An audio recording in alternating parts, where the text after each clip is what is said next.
Alright, what is up, you guys? I am here with part 3 and the final part of the WrestleMania ranking. So we're at the top 12. And, this was difficult. This was the hardest part to make by far. Especially when placing the top 2.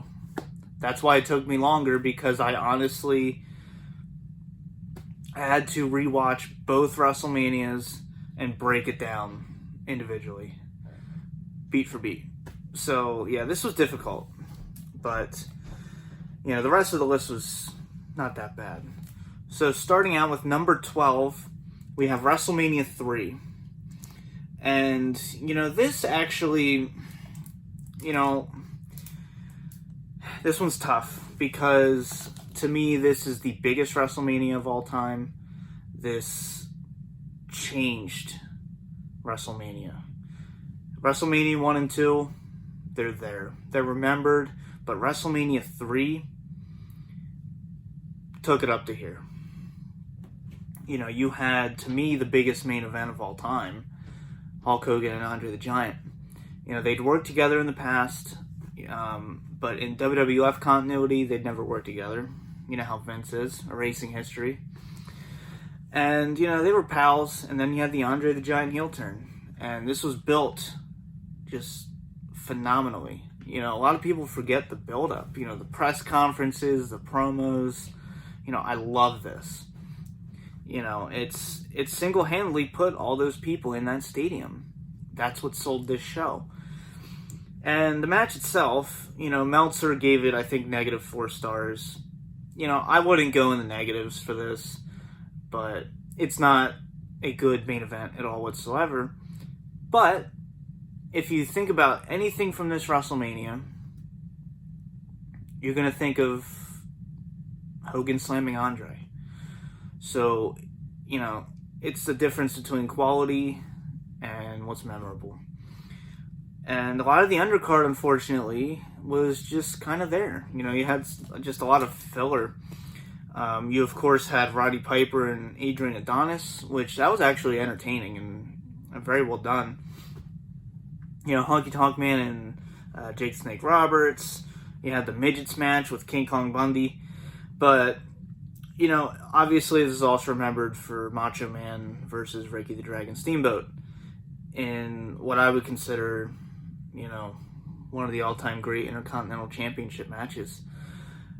So, a very lacking undercard, but it's more for the implications that this event has. It's the aura that this gives off.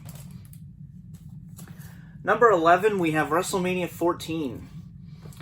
This is another one of those, it's really an important WrestleMania. This was 98. So this was when the Attitude Era was really just in your face. Like, this was, wrestling was exploding. We had The Rock versus Ken Shamrock for the Intercontinental Championship. You had Undertaker versus Kane in one of the greatest stories ever told in wrestling. The match itself was kind of lacking. It really didn't live up to the hype, but the storytelling was still really good, though. You have the dumpster match, which was fun. And then your main event, we had Shawn Michaels versus Stone Cold Steve Austin with Mike Tyson as your special guest enforcer. And, you know me, I'm not big for celebrity involvement, but this one worked. And, this was what started the Austin era. Like, this is it. Like, this, it was building. You had King of the Ring 96, you had WrestleMania 13, and then you have WrestleMania 14 to really set him off. So, it's a very important event, and kind of overlooked in a lot of ways. And then next up at number 10, we have one of my personal favorites, WrestleMania 21. WrestleMania Goes Hollywood. You have Money in the Bank, which was arguably the best Money in the Bank ladder match. You have one of my favorite segments ever. You have Stone Cold and Roddy Piper in Piper's Pit. Being a fan of Roddy Piper, as big of a fan as I am, seeing him interact with Stone Cold, yeah, it's just priceless. You have my favorite WrestleMania match of all time, Shawn Michaels versus Kurt Angle. I don't think it's as good as Bret Hart and Stone Cold, WrestleMania 13, but it's close. I know Bobby the Brain Heenan actually said that was the greatest match he's ever seen. Shawn Michaels and Kurt Angle. So, that means something. And then, of course, you had Undertaker and Randy Orton in a very underrated match. And then, Triple H and Batista and JBL and John Cena. That's kind of what this is remembered for. Jump-starting both of their careers as world champions. Evolution, one of my all-time favorite storylines and stables. This was perfectly built. I love how they built this up. And they made it work. Those two world title matches may not have been, wrestling gold, but they did what they had to do, and it propelled your two new guys, in the middle of the Ruthless Aggression era. So, yeah, one of my personal favorite WrestleManias there. And then another personal favorite WrestleMania 22. I think I like this one a little better than 21. And I think it is a little better quality-wise. I think it has more to offer. You have 11 matches. And, I think it's just a wildly entertaining WrestleMania. It's one of those that's where it may lack in, in-ring quality. It's just entertaining as hell. You have a good Money in the Bank ladder match. Benoit and JBL, they were good. You have Edge and Mick Foley in just a phenomenal hardcore match. Shawn Michaels versus Mr. McMahon. That was a very fun, entertaining match. Trish Stratus and Mickie James. Kind of an underrated women's match. That's... in 2006, this was a whole nother plane of women's matches. And then we have, the world title, Rey Mysterio, Kurt Angle, and Randy Orton. I'm a Rey Mysterio fan. We all know he only won because of Eddie dying. Randy Orton was originally supposed to face Kurt Angle at this WrestleMania and ultimately win. But, they had to throw in Rey Mysterio in there. So it's cool to see Rey get his world title win. He deserves it. I'm a fan of him. But, kind of the upsetting thing about this match, though, the triple threat match, it was cut by, I think, 12 minutes. Or somewhere around there. 10 or 12 minutes. Because of a few matches going longer than they should have. And then you have your main event, John Cena versus Triple H. And it's a solid WrestleMania main event. And this is really where a lot of the let's go Cena sucks shit started. This is where it really kind of put itself there. And, yeah, overall, it's just a very entertaining WrestleMania. Not a big fan of Undertaker and Mark Henry, but it is what it is. Next up, we have WrestleMania 23. So, yeah, we have 21, 22, and 23. I did not try that. This WrestleMania was another level. Before you had Vince wanting to hit all the three big cities. New York, Chicago, LA. Now we're back into stadiums. We're in Detroit, 20 years after WrestleMania 3. And this was one of those WrestleManias that reminds you what WrestleMania is all about. It feels important. You have a great Money in the Bank ladder match. You have Batista versus The Undertaker, which tore it up. And unfortunately, I think it was, the third match in? Something like that? Third or fourth?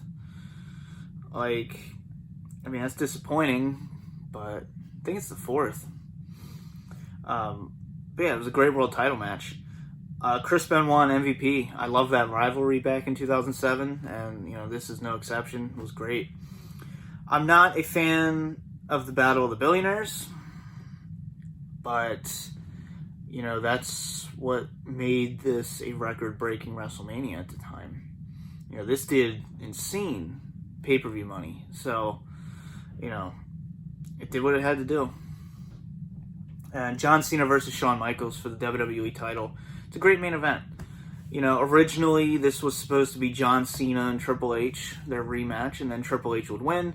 But of course, we had the quad injury at New Year's Revolution. So, yeah, Shawn Michaels was a good replacement. I'd rather see that anyway at WrestleMania. So, it worked out. And, you know, almost everything about this WrestleMania worked out. And then next up, we have WrestleMania 20.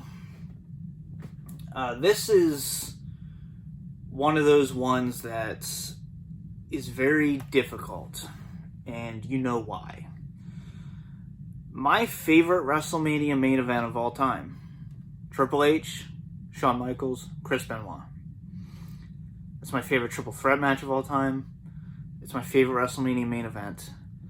My favorite moment in the history of wrestling is Chris Benoit and Eddie Guerrero holding their hands up with their titles at the end of this pay-per-view, and that is just gone, erased from history. But, you know, this WrestleMania told a great story in the main event. You had John Cena winning the U.S. title. You had the return of the Dead Man, and kind of an underwhelming match against Kane, but it really was more about the gimmick than the match. So you can't really say it was bad for that reason. Eddie Guerrero and Kurt Angle, great match. You know, this is just another one of those WrestleManias that it just feels important. I love when they go to Madison Square Garden, and, you know, it's just, I don't know, I have very fond memories of this pay-per-view, and, you know, even, like, some of the matches, like Chris Jericho and Christian, it's very overlooked. That's a great storyline, and it was a great match. You had the Rock and Sock Connection versus Evolution. You know, they did the right thing, put Evolution over. Yeah, and then you have Goldberg versus Brock Lesnar. But, yeah, we're going to move along. Next up, we have, speaking of Madison Square Garden, WrestleMania 10. Arguably one of the best in-ring WrestleManias ever. You had Brett versus Owen in an opener that set the tone for the rest of the night. You have Razor Ramon and Shawn Michaels in what a lot of people would consider the greatest ladder match of all time. You have, you know, two WWE title matches. You know, Lex Luger versus Yokozuna, and then Bret Hart versus Yokozuna. I'm not a Lex Luger fan, personally. I'm just not. But I'm a huge Bret Hart fan. And, you know, having him win at the end, having him hoisted up by, you know, the locker room, that was just, once again, it's one of those moments that you just don't forget. That's what reminds you why you're a wrestling fan in the first place. So, overall, this is just, like I said, one of the best in-ring WrestleManias. And then, next up, we're at our top 5. Number 5, we have WrestleMania 24.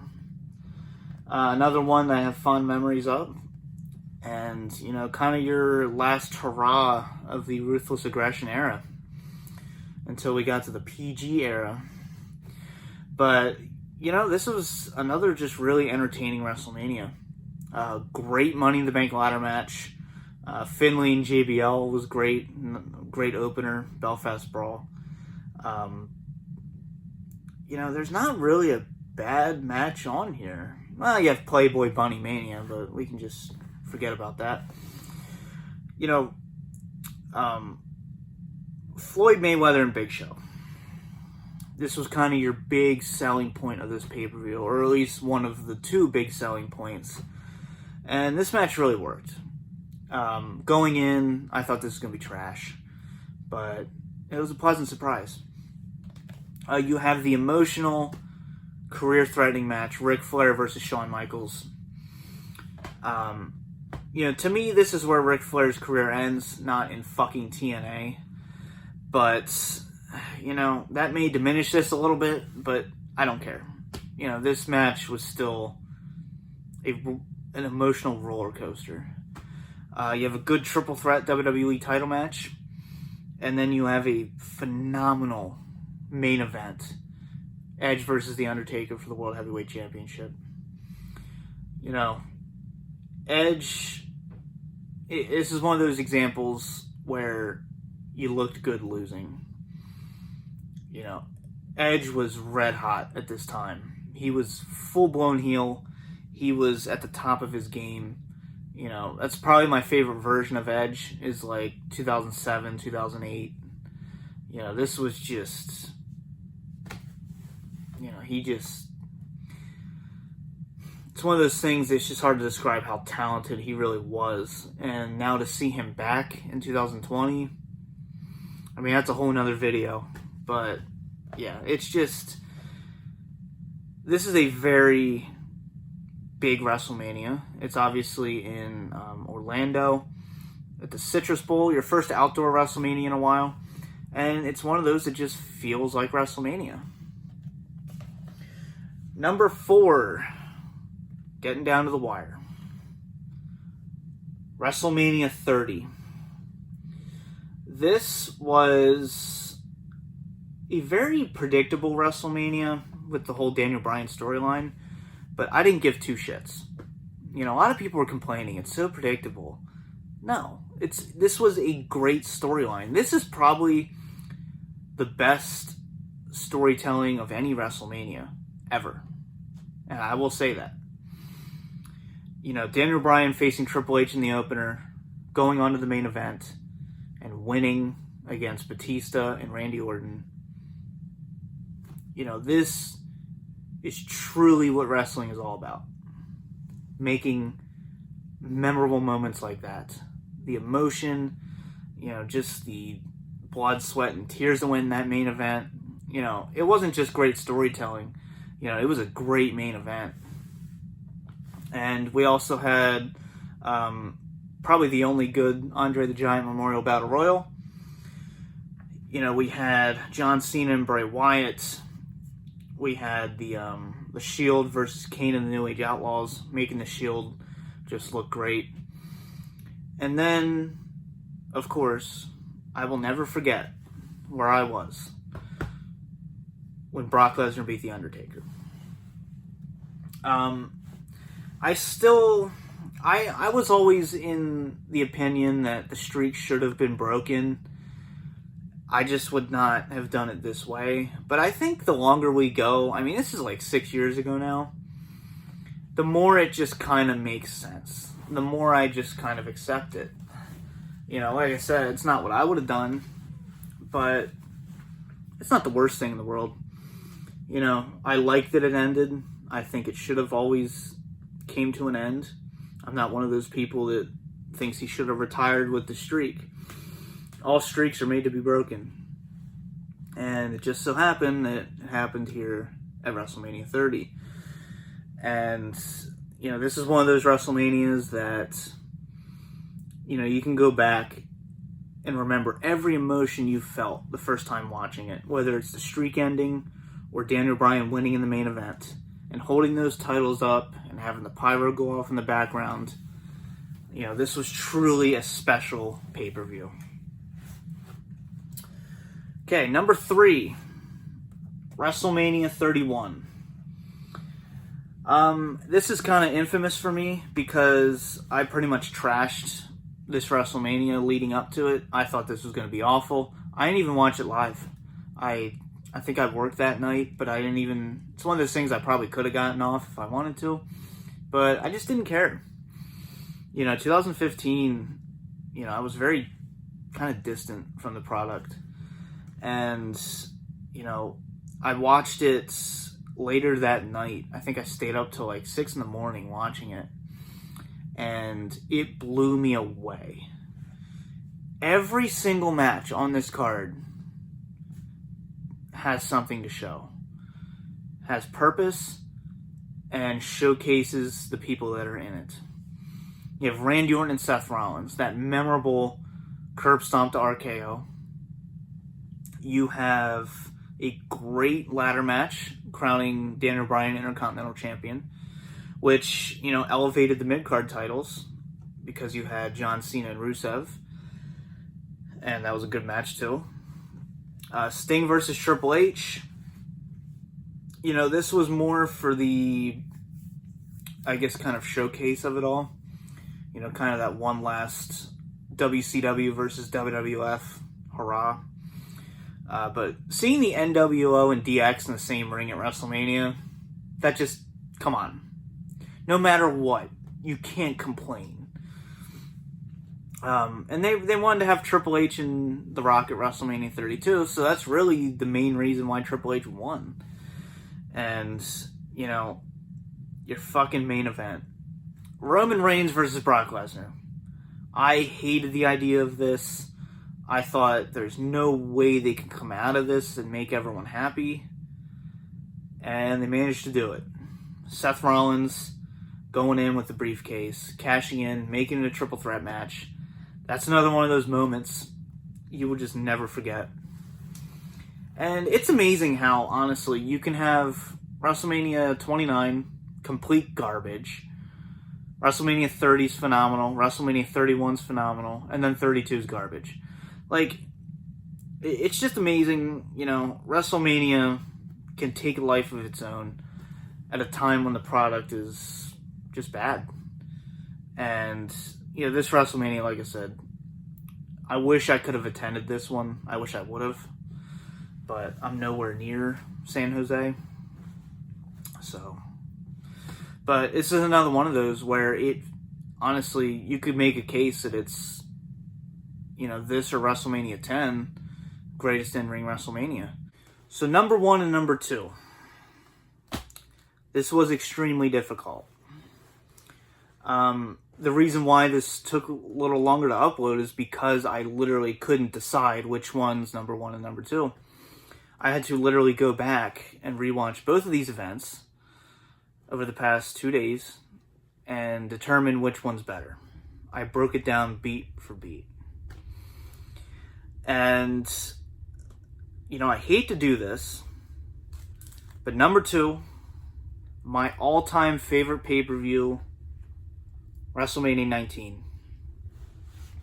I had a lot of people telling me that WrestleMania 19 is better, and it's one of those things where that's fine. If I could, I would tie both of these. I seriously would. But WrestleMania 19, I think is a better in-ring WrestleMania than WrestleMania 17. You have a string of just good quality matches here. Shawn Michaels and Chris Jericho. You have Triple H and Booker T, which wasn't a bad match. It's more just the ending that was garbage. And then we have 3 matches that are just literally hit after hit after hit. You have Hogan McMahon, which was 2 of the most important figures in wrestling going head-to-head at their creation, WrestleMania. Stone Cold versus The Rock, and then Kurt Angle versus Brock Lesnar. That's literally 3, boom, in a row. You have a great Cruiserweight opening match. Triple Threat WWE Tag Team Championship match is great. A big negative is Undertaker and Nathan Jones versus Big Show and A-Train. Not a fan of that match at all.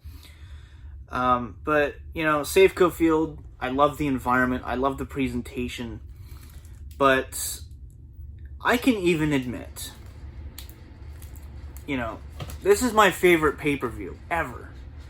But I can even admit it does feel like it's missing something. And I never could quite tell what that is. And that brings us to number 1. WrestleMania 17. What is missing from WrestleMania 19, I feel like, is importance. WrestleMania 19 was a financial and pay-per-view failure. It didn't bomb, but the numbers weren't as great as they should have been in 2003. And like I said, I feel like it was really missing that important feeling of a WrestleMania.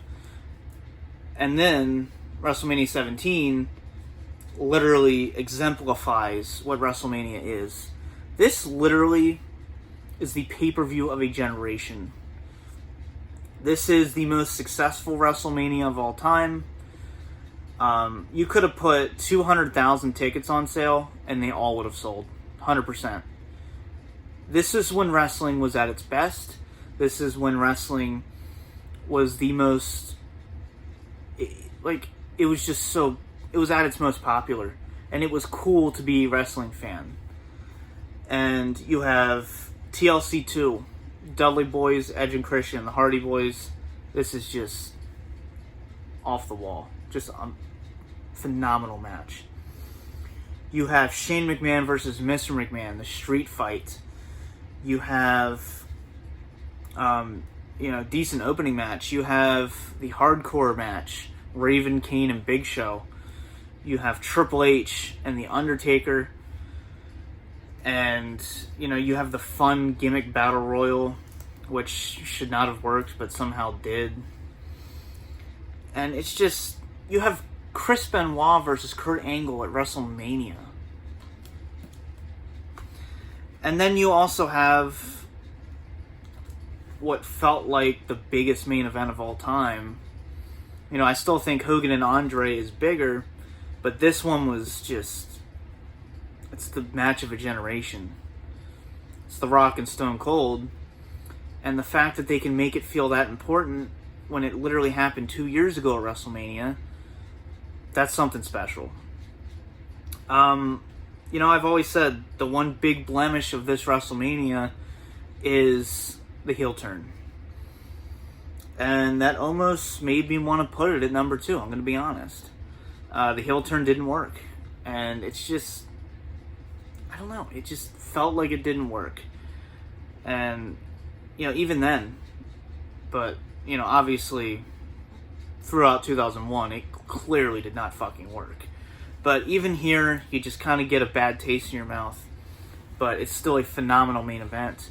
And like I said, the reason I feel like I have to put 17 over 19 is because 17 felt like it had more storytelling and just kind of a more important build-up and more important feel to it. So, like I said, I think 19's a better in-ring WrestleMania, but I think 17 has that aura that you really can't beat. And like I said, it's not just in-ring that matters. So, let me know your thoughts on this list. Like I said, it was very difficult to rank number 1 and number 2, but I think I'm sure with what I got here. So, I hope you guys enjoyed this ranking. I'm going to put together one giant video for everyone. So, probably be like over an hour long. But I hope you guys enjoyed this. For now, this has been the DVD Freak. Peace out.